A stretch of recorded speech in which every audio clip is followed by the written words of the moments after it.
माने जोंहा जेब्लायबो नुहुरो सोरनिबा गारि बेलथाय फैनाय गारिया गंथामानसै दाख्लै लास्ट 12थायाव बेलथाय फैनाया थैयाखै मा मानसिया सिङाव थादों हख्राव गाबज्रिनायखाय जों फैदों जों बिपिएफनि आमोलाव 17 बोसोर जों बिराद आसा खालामदोंमोन बेवबो जानानै फैयाखिसै मानि थाखाय जानानै फैयाखै सेलाय बेलाय ओमफ्राय जों दा नैबे मा होनो दा इउपिपिएल बे सरखाराव जोंनि दलांखौ नुबाय बे दलांखौ मावनो हाजोबसिगोन मावनो हानाय मानि जोंहा गथ' गथाय बेराय बिसिमखौ फैनो हाला दैयावबो ओंखारनो हाला जों गिनायानो ओरैबायदि अबस्था जाबाय सोरनि फोजाहैनायखौ जों खोनासंनाय आन्टि बे लामाया थांजागोन थांजाया आन्टि दलां बारजागोन ना बारजाया जों 12था 1थाबाबो सिखारनांगौ जों खोन्थाहरनांगौ आंनि हाया माबा गाहाय जागुलायबाय पिकनिक जानो फैयो गिदिंफैयो फोजा फैयो 12था 1था जोंनो थांनो मोना थांनो बेसे हख्राव हरनाय थांनो मोना नोंसोर ओरैबायदि अबस्था माबाया सिङाव दोरोजोबबाय बे लामाया माला जागोन जों मिथिया ओरैबायदि आसा खालामो जोङो दा नै हथात जानानै फैबाय बेनि थाखाय बिराद दैहिनबार बे लामाया नों आंनि नङा रायजोनि लामा बियो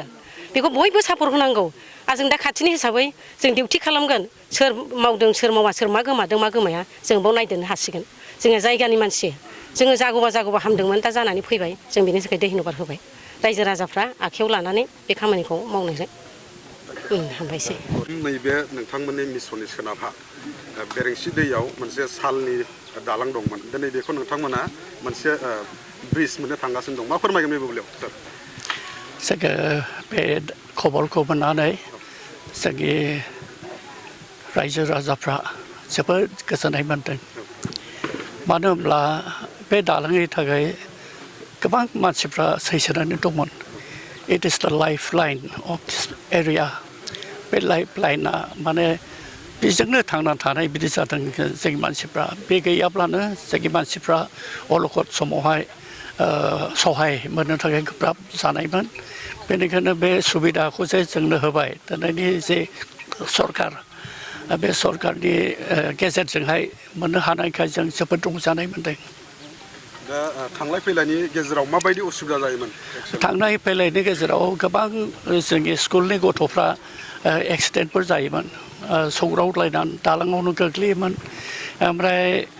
बेनिफ्राय माखासे दैयावहाय गोग्लैलाङोमोन मटर साइकेलजों गोग्लैलाङोमोन दामफाराबो खनसे गोग्लैलांदों बेवहाय